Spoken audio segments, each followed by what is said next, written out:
Oi, pessoal, eu sou Beatriz, esse é o Between Therapies e hoje eu apareci aqui com vocês para ter talvez uma reflexão, um desabafo. Eu não sei muito bem como é que eu vou nomear essa conversa, mas é algo que eu tenho vivido, assim, coisas que eu tenho pensado há pelo menos um mês e que eu acho que vale a pena compartilhar. E quem sabe em algum momento alguém queira trocar ideia sobre isso aqui nos comentários e vai ser bem legal, porque eu tenho me sentido bem sozinha nessas discussões assim que eu tenho feito comigo mesma. É, tudo começou quando eu fui na WIBA, que é uma conferência anual que tem aqui nos Estados Unidos para analistas do comportamento, mulheres, né? Então, mulheres que trabalham na área da aba. E nessa conferência, que foi muito legal, assim, muito legal mesmo, tinha uma parte de estandes com várias clínicas, né, e serviços da área, falando sobre seus serviços, vendendo seus serviços, buscando profissionais, porque nesses estandes tinham estandes com clínicas da região e também com clínicas de todo o país. Então, eles estavam também buscando profissionais. E aqui são alguns dos folhetos, muitos que eu recebi nesse evento. Eu já dei uma filtrada, né, e guardei alguns comigo. Mas, assim, é algo que eu, pelo menos, nunca tinha visto no Brasil. Então, clínicas oferecendo realocação para profissionais mudarem de estado, clínicas crescendo massivamente em vários estados do país, pagando bem, porque muitas vezes as clínicas não pagam tão bem no Brasil, muitas pessoas acabam indo para o serviço privado, né, particular, porque trabalhar com clínicas de convênio muitas vezes não te dá tantos benefícios e um salário que seja adequado. Então, aqui eu vi um mundo diferente. Eu não sei se ainda é um mundo diferente, porque o Brasil também tem mudado. E o que eu entendi, tá tendo obra fora, então me desculpe se fizer um pouco de barulho. Mas o que eu entendi é que esse capital financeiro que tem entrado, né, nos Estados Unidos, principalmente por bancos e convênios de saúde, tem dado essa oportunidade para essas clínicas, às vezes que são pequenas, elas recebem esse investimento e aí elas vão comprando outras clínicas pequenas e comprando até que elas são a única clínica numa região, ou elas vão abrindo novas clínicas, ou as duas coisas acontecem ao mesmo tempo. E aí você vê essa expansão. E isso é uma discussão que tem acontecido nos Estados Unidos. Eu encontrei artigos no New York Times, artigos em outros jornais, artigos científicos discutindo essa expansão. Eles falam que é o private equity, que é esse capital gigante, né, que vai entrando muitas vezes de banco ou de insurance, que são os convênios, para financiar esse aumento das clínicas. Então eu encontrei essas discussões, vídeos no YouTube, mas eu não vi isso no Brasil, eu não consegui acessar. Talvez, se vocês tiverem, por favor, compartilhem comigo links de jornal, pesquisas, vídeos no YouTube falando sobre isso, que eu queria entender também como é que está a realidade no nosso país. Mas o que eu sei é que também tem clínicas que estão recebendo esse investimento no Brasil. Eu acho que elas não estão crescendo ainda na mesma proporção agressiva que nos Estados Unidos, mas isso tem acontecido no Brasil e essas clínicas têm recebido um capital. Mas aí você vê, assim, crescendo, por exemplo, na Grande São Paulo ou no Vale do Paraíba, ainda são expansões pequenas comparado aqui, que você tem. Eu não tenho alguma com um mapa, mas algumas colocam até o mapa e onde que elas estão, assim, uma cobertura gigante. E agora que eu tô procurando um trabalho, né, eu comecei a me perguntar o que que eu quero, então, para mim, o que que é importante para mim. Porque muitas dessas clínicas, elas oferecem, igual eu falei, realocação, plano médico, benefício de reembolso, e aí o reembolso é diferente para cada empresa. Algumas têm parceria com universidades onde você também consegue desconto, outras você tem bolsa 100% para você ir para o seu mestrado de aba, se você for um AT, um acompanhante terapêutico. Outras coisas que eu acho importante ver é em relação ao benefício, se é salário anual ou se ele é por hora, porque se você é horista e a criança falta, você não recebe. Que mais? Se você tem supervisão ou não, como essa supervisão é feita. Então, são muitas coisas para você analisar em termos de benefícios, em termos de salário, e eu ainda tenho outras questões que são além dos benefícios e além dos salários. O que me faria querer trabalhar em determinada companhia? Então, né, eu fiz até um post sobre isso no meu blog, e agora eu queria conversar também com vocês sobre isso. E, enfim, isso é uma questão que já começou quando eu trabalhava no Brasil como TO. Então, eu via essas clínicas, né, abrindo, expandindo, criando programas de aba, e algumas eu sabia já que não era legal, né? Eu trabalhei numa clínica que eu acredito que eles faziam um trabalho legal, sim. Era uma clínica multiprofissional e com essa questão do aba surgindo, eles decidiram trazer um programa aba para a clínica e, enfim, eles tinham isso, né? Então eles começaram a pagar a supervisão, melhorar os benefícios para que os profissionais pudessem participar desse programa. Era uma clínica que então fazia um trabalho que eu confiava. E eu trabalhei, né, com eles, foi muito legal a experiência.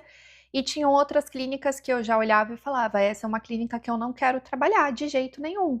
Que eram clínicas que faziam programas de aba, mas, enfim, colocavam várias crianças numa sala de terapia em grupo, sem ter necessidade de grupo, só para eles poderem faturar mais a guia, ou clínicas que estavam prescrevendo 40 horas semanais para as crianças, além do horário escolar.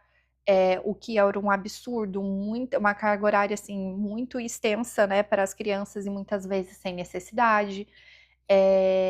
Clínicas que contratavam profissionais que não tinham uma boa formação, uma formação adequada, que não ofereciam supervisão e que mesmo assim diziam que estavam, né, oferecendo um serviço aba. Então, no Brasil, para mim, ficava muito claro o que eu achava legal, o que eu não achava. Depois eu tive contato com clínicas privadas de aba, que, enfim, clínicas que eu admiro muito até hoje, que são a analista do comportamento e as acompanhantes terapêuticas só, né? E que fazem um trabalho incrível. Nossa, conheci analistas incríveis aí no Brasil. E agora aqui eu fico meio perdida, principalmente tendo mudado de estado. Então, quando eu comecei a entender o estado de Nova York, eu vim para Illinois. E aqui eu não tenho ninguém para conversar, para trocar ideia, porque você vai trabalhando, você conversa com as professoras, você conversa com as famílias das crianças. Eu trabalhava num programa escolar. E aí eu fui aprendendo, então, né, como que uma clínica trabalhava, como que a outra trabalhava, como que o estado trabalhava, e aqui eu não tenho esse referencial, então eu tô tendo que procurar trabalho dando tiro no escuro. E, e aí, deixa eu dar uma olhadinha aqui, porque eu até fiz um roteiro. Então, assim, é um sistema que ele é muito mais complexo do que eu esperava, né, aqui nos Estados Unidos. Até porque aqui a gente também tem uma diferença do plano de saúde, de como funciona. No Brasil é outro sistema. E essas grandes corporações, elas me assustam um pouco, porque algumas clínicas vão oferecer melhores benefícios, porque elas receberam um aporte financeiro muito grande, mas eu não sei o quanto eu concordo com isso. Então, por exemplo, algo que eu gostava muito no Brasil, eu estou estudando aba, estou fazendo meu mestrado, trabalho na área, mas eu não acho que o aba tem que ser para todo mundo. E eu achava legal que no Brasil a gente ainda tinha, né, apesar do aba estar crescendo, as famílias ainda tinham opção, e eu acho que elas têm que ter. A aba é a melhor, né? É a que tem mais evidência, a, a forma de intervenção que tem grande evidência científica, mas, cara, profissionais incríveis que trabalhavam com DIR Floor Time, profissionais incríveis que eu conheci e trabalhei junto, que trabalhavam com a linha cognitivo-comportamental, mas, assim, psicólogos que estavam na área há muito tempo trabalhando com educação especial, com pessoas com deficiência. Então, assim, que tinham uma enorme trajetória que você não pode dizer porque uma pessoa que fez um curso, né, um mestrado, que seja uma formação em aba, ela vai ser melhor do que esse profissional por conta do método que ela trabalha. Existem muitas outras coisas que fazem um profissional bom. E eu achava que no Brasil a gente ainda tinha, né, não sei como está hoje, mas na minha época as famílias ainda tinham algum poder de escolha, de falar, eu não quero trabalhar com esse método, eu quero outro método, sabe? E elas tinham esse poder. Agora, aqui nos Estados Unidos, eu sinto que está muito forte essa coisa, né, das clínicas ABA, até a forma como eu falei, né, que eles fazem a avaliação, eles já encaminham para a clínica, e é clínica que abre, abre, abre uma atrás da outra. Então, para a família, ela vai acabar fazendo o que é mais fácil, né? E, enfim, são muitas questões. As pessoas têm muito menos oportunidade também de buscar um serviço privado aqui do que no Brasil. Então, no Brasil, as famílias tinham mais poder de escolha, apesar de muitas dependerem do SUS, eu sei de toda essa discussão, mas eu ainda sentia isso. E eu sentia que no próprio convênio você tem uma mobilidade muito maior de buscar algo que você quer. Eu, por exemplo, fiz terapia no convênio muito tempo e eu procurava a linha de terapia que eu queria. Então, tinha lá existencialismo, cognitivo-comportamental, psicanálise, é, sei lá, gestalt terapia, e você consegue procurar, você vê lá no Instagram, enfim, procura, vê, né? E aqui você não tem muita essa opção, sabe? Você tem que usar o que o convênio tem, a rede é muito restrita, então eu não curto muito isso. E aí ver essas clínicas, né, crescendo tanto e tirando essa opção de escolha me incomoda também. É... E aí a outra coisa que eu queria então trazer para a nossa reflexão é que tem algumas questões, algumas perguntas que eu me faço, né? E que eu acho que me ajudam a entender um pouco o que essa empresa tem que pode estar alinhado ou não com os meus valores. Então, ver se é uma clínica que trabalha com participação das famílias ou não, se outras disciplinas estão envolvidas ou não, tanto na avaliação quanto no acompanhamento, porque tem muitas clínicas aqui que são aba centrada e não tem mais nada de terapeuta, né, na equipe. Também tem uma discussão porque tem uma falta de profissionais formados de TO e de fonoaudiologia, mas isso é outra discussão. Mas eu acho que a gente tem que fazer um esforço para conseguir o máximo possível essa atuação multi. Então, se essas clínicas têm esses profissionais, né, incluídos, o que acontece quando uma intervenção não está funcionando? Quais são os métodos de intervenção que eles usam? Então, por exemplo, é uma clínica que usa o VibMap ainda e sem nenhum tipo de crítica sobre o VibMap ou nada, ou é uma clínica que já usa protocolos mais atualizados? Então, por exemplo, eu conversei com uma BCBA numa das minhas entrevistas, que ela trabalha com o ABLS, AFOS, e ela também utiliza análise clínica qualitativa, que ela junta também na avaliação dela. Eu achei bem legal, achei que tem uma ideia mais próxima do que eu estou pensando. Ela também comentou que já tinha feito um curso de uma avaliação nova que está saindo agora. Enfim, que ela gostava muito do Denver também, mas que ela tem algumas críticas. E algumas clínicas, eles não sabem nem conversar sobre outra avaliação que não seja o VibMap, e nenhuma crítica sobre o VibMap ter sido feito no século passado e a gente está usando ele da mesma forma até hoje. Então, isso para mim é uma questão. Como eles veem hora de terapia, e aí eu quero também trazer essa discussão aqui para a gente num outro momento, porque hoje em dia tem já artigos comprovando que 40 horas não é tão benéfico assim como se pensava no passado, como que eles utilizam práticas compassivas em aba, se o assentimento da criança é levado em consideração ou não, como funciona a supervisão. Todas essas questões são questões que eu acho que são muito importantes de serem conversadas, e muitas vezes eu vejo que a clínica ela nem fala sobre isso no processo de entrevista. Aqui é uma demanda tão grande por ATs, e os ATs muitas vezes são, né, contratados apenas com nível médio. No Brasil eu já vejo que a gente contrata muito mais ATs que já estão na faculdade de psicologia, E eles começam como estagiários, né, trabalhando como AT. Aqui não, os RBTs, né, os Behavior Technicians, eles muitas vezes têm só o nível médio.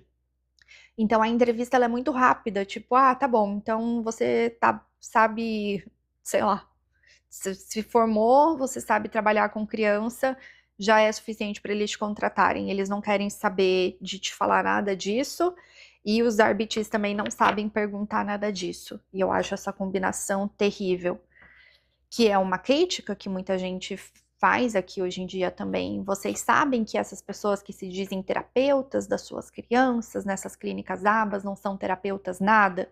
Eles são só profissionais de nível médio e se dizem terapeutas? Mas eu acho que a qualidade do RBT, ela vem muito dos valores e da construção de trabalho em aba que a clínica cria. Então, por isso eu acho tão importante que essas questões sejam trazidas pela clínica numa entrevista, ou pelo menos que você saiba perguntar. Porque se você for uma pessoa inexperiente, e você trabalhar numa clínica que não é legal, isso vai te moldar como um profissional. E isso pode ser uma grande questão para o seu futuro. Então, um salário maior pode fazer alguém entrar pela porta, mas não significa necessariamente que dará a essa pessoa uma razão para ficar. Então, né, você pode decidir pelo salário e não ficar pelos seus valores, mas se você conseguir alinhar valores desde o início, eu acho que é algo que ajuda ambos os lados, tanto o serviço quanto o profissional. E aí, por fim, eu coloco, né, algumas reflexões assim que eu também tenho me feito. Então, prestar atenção à forma como a organização fala das crianças, eu acho que é algo que ajuda muito a gente a separar o joio do trigo. Então, eles falam, trabalhamos só com crianças autistas, e o diagnóstico é tal, tal, tal, tal, tal. Mas como que eles falam, né? Mas nós trabalhamos com a família, nós buscamos entender essa criança dentro do contexto escolar, nós buscamos apoiar também, né, esse desenvolvimento fora do ambiente clínico.